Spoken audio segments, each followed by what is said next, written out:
बकासुर के आतंक से सभी गांव वाले परेशान थे। वो कौरवों के साथ मिलकर अपनी उत्पात मचाता था और कौरवों के संरक्षण में बकासुर ने आसपास के कई गांवों को बर्बाद कर दिया था।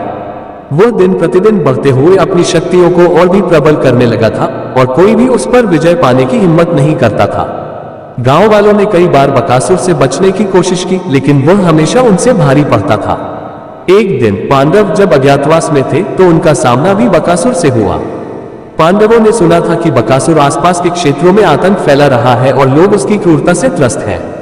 पांडवों के पास यह अवसर था कि वे बकासुर के आतंक को समाप्त करें और गांववासियों की सहायता करें। इस अवसर पर भीम ने अपने भाई युधिष्ठिर से अनुमति ली और बकासुर से लड़ने का निश्चय किया। भीम, जो अपने शारीरिक बल और वीरता के लिए प्रसिद्ध थे, ने बकासुर को चुनौती दी। बकासुर को चुनौती देने के बाद दोनों के बीच भीषण युद्ध हुआ। बकासुर भी एक शक्तिशाली राक्षस था और उसकी ताकत भी उतनी ही प्रचंड थी। वह अपनी विशालकाय काया और भयंकर शक्ति के साथ भीम से लड़ा, लेकिन भीम ने अपनी अदम्य साहस और ताकत से बकासुर को हराने का संकल्प किया था। इस युद्ध में बकासुर ने अपनी पूरी शक्ति लगाई, लेकिन भीम ने भी उसे शानदार तरीके से हराया। युद्ध में बकासुर और भीम के बीच जबरदस्त संघर्ष हुआ और यह लड़ा गया मुकाबला बहुत ही खतरनाक था। अंत में भीम ने अपनी अपार शक्ति का उपयोग करते हुए बकासुर को परास्त कर दिया।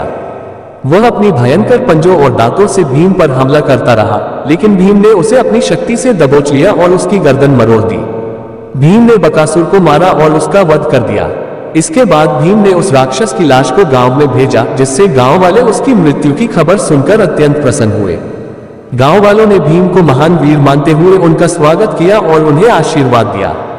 अब बकासुर का आतंक समाप्त हो गया था और आसपास के लोग राहत महसूस कर रहे थे।